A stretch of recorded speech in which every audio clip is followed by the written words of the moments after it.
Madame la Présidente, Excellences, Mesdames et Messieurs, c'est un honneur pour moi de m'exprimer ici devant vous une fois de plus. Aujourd'hui, je voudrais parler de deux questions fondamentales.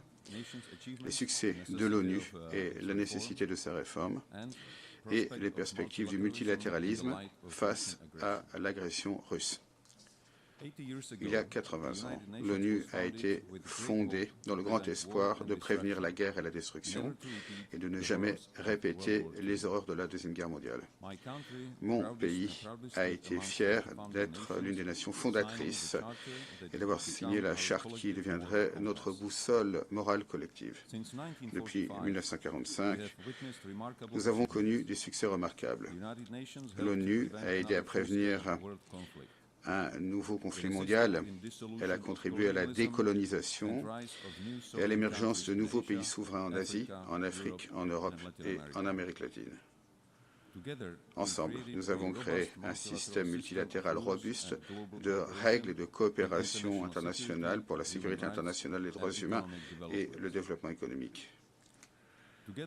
Avec l'ONU, nous avons lutté contre la famine, les maladies, l'illettrisme et la pauvreté dans certaines des régions les plus vulnérables du monde. Des dizaines de missions de maintien de la paix ont aidé à apaiser les tensions dans les zones de conflit. Grâce à ces efforts de longue date, l'ONU a aidé à transformer d'innombrables vies et à poser les bases d'un monde meilleur, un monde qui soit plus humain et plus coopératif. Elle a fourni une plateforme où même les plus petits pays peuvent s'exprimer, avoir voix au chapitre. L'ONU reste la seule institution où le monde peut affronter collectivement les crises mondiales.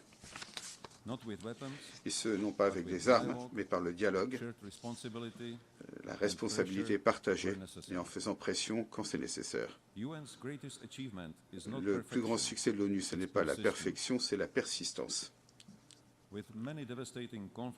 Alors que de nombreux conflits dévastateurs sont en cours, l'invasion par la Russie de l'Ukraine a transformé de manière très importante le paysage sécuritaire mondial. Depuis le dernier débat général il y a un an, notre monde n'est pas devenu plus sûr, bien au contraire.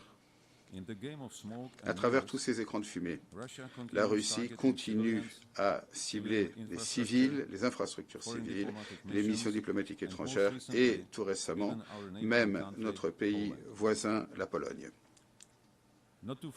Sans oublier les actes de guerre hybrides menés sur notre propre territoire. Ces derniers vont de la désinformation, de campagnes de désinformation, de tentatives de mettre à mal la confiance du public, jusqu'à des cyberattaques et même des actes de sabotage commis par des mercenaires recrutés en ligne. Bien qu'elle soit le plus grand pays du monde, la Russie vise toujours à s'emparer de territoires ukrainiens et à étendre sa sphère d'influence. Soutenue par la Chine, l'Iran, la Corée du Nord et d'autres pays qui l'aident à contourner les sanctions et lui fournissent un appui économique ou politique. La Russie, membre permanent du Conseil de sécurité des Nations Unies, non seulement viole le principe de la souveraineté des États et de leur intégrité territoriale consacré dans la Charte des Nations Unies, elle crée également un exemple et un précédent dangereux. Le message qu'elle envoie, c'est que l'agression peut permettre d'engranger des gains territoriaux et politiques et rester impuni. Mesdames et messieurs, notre système multilatéral a été créé sur la base de l'idée que les règles valent pour tous sans exception. Les conséquences de cette guerre vont bien au-delà des gros titres des médias. Cette guerre menace de démanteler notre système de gouvernance reposant sur le respect mutuel, le partenariat sur un pied d'égalité et des règles auxquelles nous adhérons tous. Ce qui se passe en Europe aujourd'hui pourrait se produire n'importe où ailleurs demain, dans des circonstances différentes, mais sous exactement le même prétexte. Si la Russie gagne cette guerre injuste, cela légitimera le triomphe de la force brute. Fermer les yeux sur ce qui se passe en Ukraine aujourd'hui envoie un feu vert pour tout futur agresseur, où que ce soit dans le monde. La destruction du statu quo dans le détroit de Taïwan ou ailleurs dans l'Indo-Pacifique déstabiliserait encore davantage la sécurité internationale et le commerce international. La distance géographique n'offre aucune protection. La sécurité dans une région du monde est directement liée à la sécurité où que ce soit. Le fait de tolérer le principe du droit du plus fort aboutira à la fin du multilatéralisme et au début d'une vie régie par des principes dictés par quelques pays puissants. Ce serait un avenir où l'on réécrirait délibérément l'histoire, où l'on promouvrait des mensonges présentés comme des faits et où la vérité disparaîtrait peu à peu de nos discours et de nos souvenirs, l'exact contraire de ce pourquoi nos pays se sont battus lors du siècle précédent. L'héroïsme du peuple ukrainien, sa volonté de se sacrifier pour la liberté et la solidarité internationale avec l'Ukraine démontre que la plupart d'entre nous croyons toujours aux valeurs universelles et en notre responsabilité à les défendre. Pour parvenir à une paix durable, nous, les alliés démocratiques du monde entier, devons agir à l'unisson et intensifier notre pression économique sur la Russie. Telle est la seule manière de ramener l'agresseur à la table de négociation. Une telle paix, reposant sur le droit international existant, y compris l'intégrité territoriale et le droit à l'autodétermination, est dans l'intérêt non seulement des pays européens, mais de l'ensemble de la communauté internationale. Tout accord de paix futur doit envoyer un message clair partout dans le monde. L'agresseur ne doit pas être récompensé et les frontières ne peuvent pas être modifiées par la force. Mesdames et messieurs, la structure de l'ONU reposait sur les résultats de la Deuxième Guerre mondiale. Aujourd'hui, l'un des membres permanents du Conseil de sécurité mène une guerre impitoyable tout en faisant obstacle à toute solution constructive qui peut être présentée.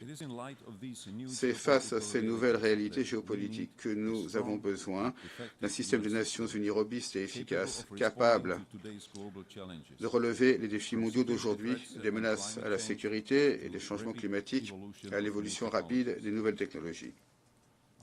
Autrement, nous risquons de glisser vers un monde qui sera plus fragmenté, plus dangereux et beaucoup moins prévisible.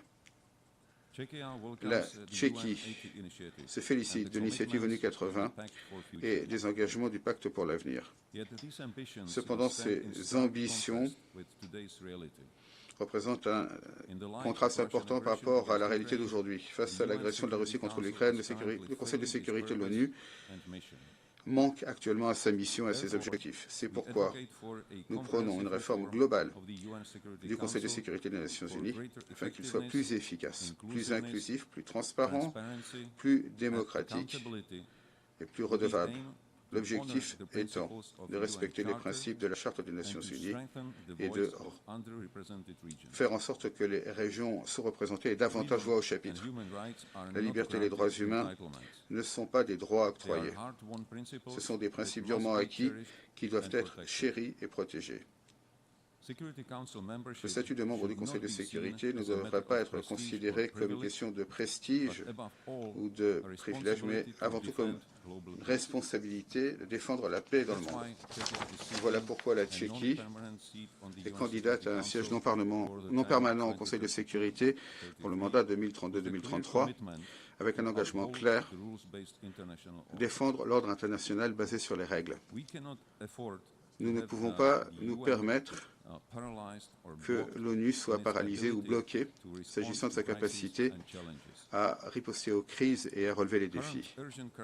Les crises urgentes d'aujourd'hui consomment déjà trop de notre attention et de nos ressources aux dépens d'autres questions fondamentales tout aussi urgentes.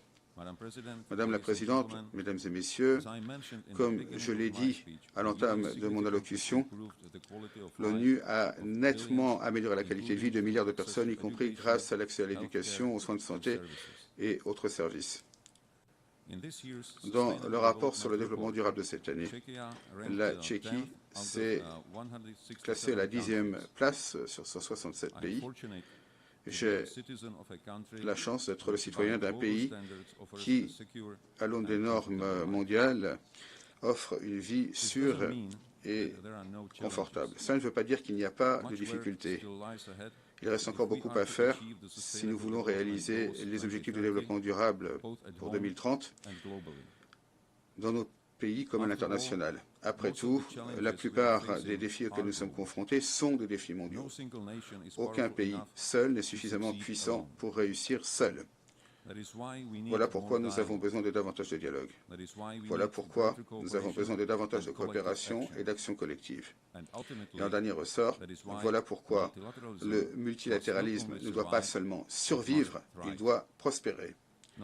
Pas seulement pour nous, mais plus important encore, pour les générations futures. Je vous remercie.